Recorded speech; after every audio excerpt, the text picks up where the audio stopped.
Logo production is a crucial aspect of any organization, helping to establish its visual identity and convey important information about the sector. But how do designers come up with a logo that is both visually appealing and effective at achieving the organization's goals?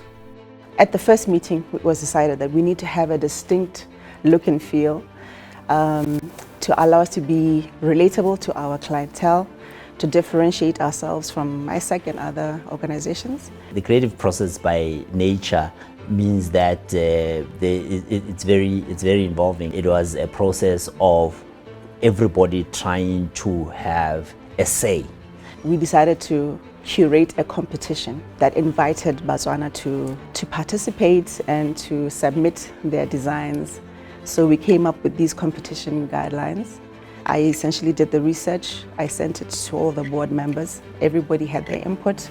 Some things were taken out, some things were added, some things were corrected until we came to a final competition guideline, a competition framework. And that was what was then flighted. The process of sieving through this entire thing and trying to, pick out the few that we thought kind of really represented what we thought would be the real thing, or what we wanted to put out, was a very difficult process. The board of directors were involved in the process to ensure that the final design accurately reflects the organization's objectives. Through our submissions or our choices.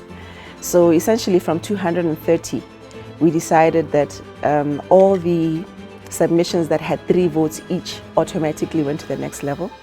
The ones that had 2 votes or 1, we had discussions about them. Some elevated to the next round, some fell off. The selection process went on, and we reached a point where we had selected, I think, way down to around 6, and from which then we took to the board discussed, and it was an engagement. It was a back and forth, because even with that, we still could not just straight away agree on which one we were going to pick. So we went methodically like this until we came to a point where we had the top 17. From the top 17, we looked at visual appeal, we looked at the brand manual, and we looked at its ability or the distinct nature of this brand and how it responded to the brief, particularly the mandate of the Arts Council, that it's artistically and creatively and culturally relevant. So in the end, we ended up with 6, a top 6. And this top 6 was then presented to the entire board. The entire board looked at each of these submissions, and then they made their decision essentially on visual appeal, the brand manual, and the distinct look and feel of the brand. Jaanong sengwe se motho o ka batlang go se tlhalosa se se botlhokwa ka kgang ya teng ke gore we wanted the person who was going to come up with this, or in terms of the brand manual and obviously the logo, gore le ene ha dira sa tla bang a se dira, megopolo e a tla bang a e dirisa e be le mentsi e harologaneng, a lebile Botswana ka go harologana ga gagwe, dilo tsotlhe tse di leng teng, diphologolo, batho, eng tse e leng gore di amana le kgang ya arts and culture, and arts and culture in its varied forms. I mean, mebino, botaki, bodiragatsi ka go harologana ga bona, jalo jalo. So it was a very dynamic process, I must say. It all started with a series of creative brainstorming sessions, during which the designer and client worked together to develop the concept for the logo. This involves exploring different color schemes, font styles, and graphic elements, and testing various combinations until a final design is agreed upon. Firstly, I started with research. I did my research, then took my sketch pad, I started drawing. From drawing, I exported the drawings to Illustrator. From Illustrator, I did my my artwork. I choose the perfect colors. Once a concept has been established, the next step Tuto did was to create a digital mock-up or prototype of the logo.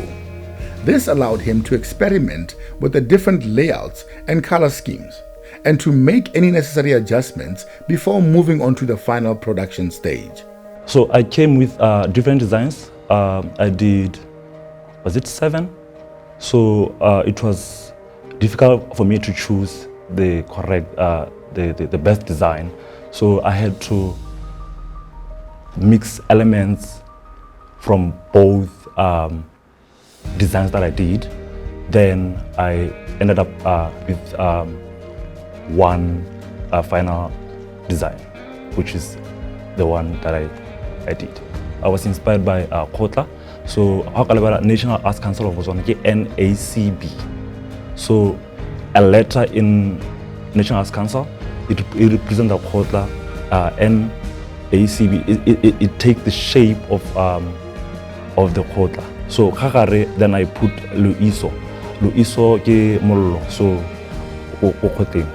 then I even created the font, so that's what inspired me to do the logo. The circle represents the fiery liiso, echoing the passion-filled, eye-defying, and transformative nature of creativity. The curved lettering of the NACB acronym is inspired by the semicircle structure of the Kotla, a traditional form of government where freedom of speech is embraced. Introducing the new identity of the National Arts Council of Botswana.